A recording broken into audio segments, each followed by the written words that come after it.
Hey guys, Hamsterwheel here with a new video, and today I want to talk about private servers once again, and this time I want to talk about it in general, because what I've seen over the last couple of days or weeks is a sudden rise in popularity again in private servers, which, someone as me who likes private servers and supports them is really nice to see, because over the last couple of years I've definitely seen some projects that have some amazing stuff on them. It's true labors of love, but they're just dying for more recognition and for more people.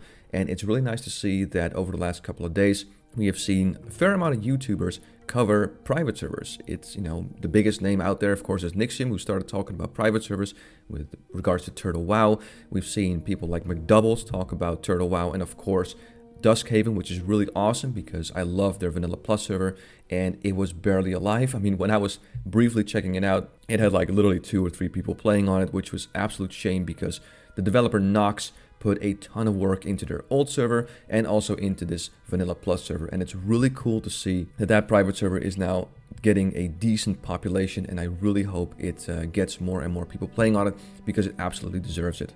And overall, I'm just really happy to see this sudden rise again in private servers. I know that private servers can be very shady, and there's been many projects that have been, half-baked stock mangoes or Trinity cores with just, their quick cash grabs with, the server loaded up with a cash shop, and they're hoping to just make a quick buck and then turn off the server again. But if you look a little bit further, and if you kind of reach further than the surface, I don't know if that's the correct term, but if you look a little bit further, you'll see some absolute gems in there that definitely deserve your time. Of course, Duskhaven, Ascension, and Turtle WoW included. And I'm really hoping that with these projects kind of leading the way, if you will, we'll see more and more people trying it out, because there's always that kind of, that bump people have to get over in regards to private servers because people think it's illegal, your data might get stolen, or you might get a virus or something. And again, there are some shady projects out there, but if you stick to those few projects and maybe a few more, you'll see that the staff is actually quite professional. The private server project is actually quite serious, and it's all pretty darn good. It's just that bump that people got to get over. And like I said, again, with the rise of more and more people making videos about these private servers, I'm really hoping that more and more people will give private servers a go and just really see that they're not as bad as they used to be. They've really come quite far from the beginning days, and they're absolutely worth playing on. And as the video title suggests, I really think that private servers offer a better alternative than what Blizzard might offer, because there's more and more talk about Classic Plus, because people have min-maxed Classic, TBC, and Rattlishing up the ass, and now the discussion is getting more and more about Classic Plus, custom features, new zones, new abilities, maybe tweaking the classes and everything. And I think at some point Blizzard really is going to do something with Classic Plus because of the popularity and how much people are talking about it. And really, this is just my opinion, but I really don't think we need Blizzard to bring out Classic Plus because we have better alternatives. Now, I'm not sure about you guys, and this is just my opinion. I really think Blizzard could have done a better job with Classic, and not even necessarily with the game itself. The game itself was okay. It's just that the way they monitored the game. And with that, I mean, of course, the problems that we've seen arise in Classic over the last couple of years. I mean, the biggest problem, of course, is the complete out of control with bots and farming and all that crazy stuff. And yeah, I really don't think that Blizzard is going to magically make this all fine when it comes to Classic servers. I think the same thing will repeat itself because, again, this really comes from me. This is my opinion. I don't have any actual facts or anything to prove like this.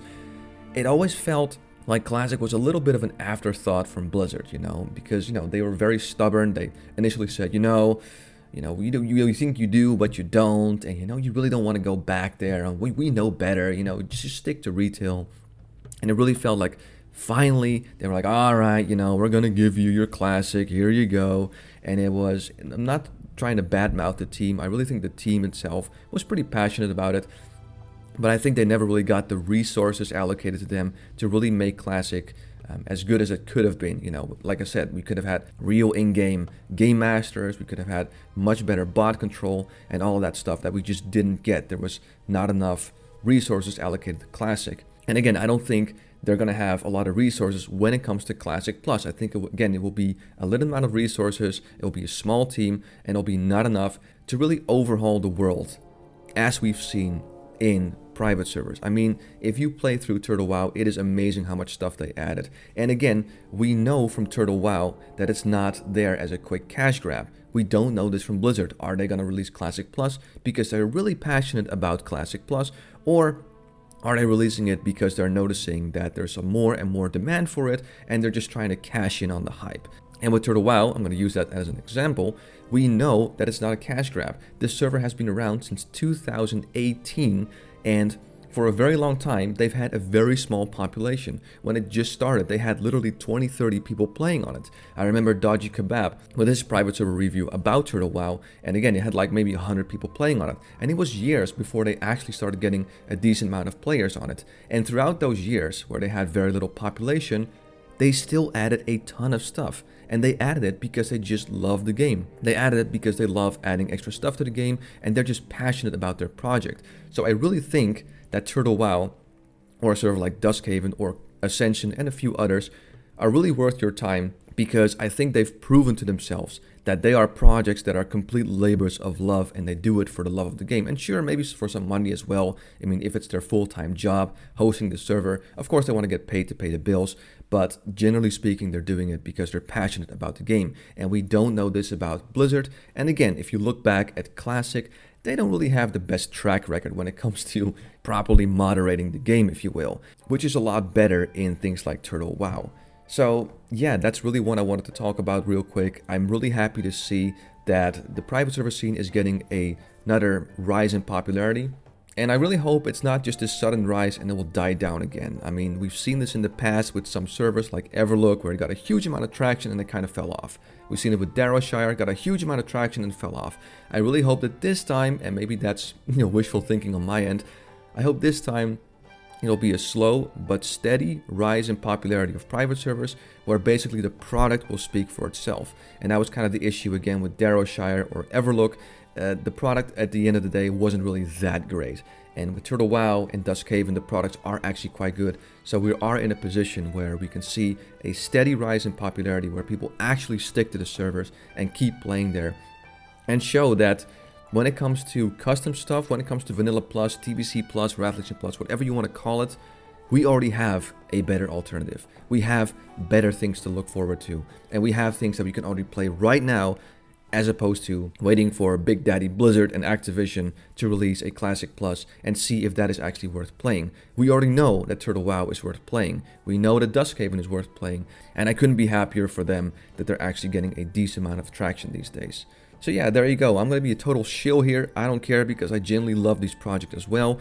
If you're looking for Classic Plus, please don't wait around for Blizzard to release it. Check out Turtle WoW, check out Duskhaven, check out Project Ascension. They're really cool projects that I think deserve your time. So that's pretty much all I wanted to talk about in this video. I really hope that in terms of traction, it'll keep going and going. We'll see a steady rise in popularity. And I hope that YouTubers will keep covering these projects, because they really deserve more and more attention. Me, myself, I'm really excited to make more and more videos about Turtle WoW. I really want to try and make videos when I run into like a custom village with custom quests, and just go over all of the things that I see there and really explore every nook and cranny of Turtle WoW and all the custom features they've added to the game. But for now, I want to thank you for watching this video. I'm Hamsterwheel, and have a good one.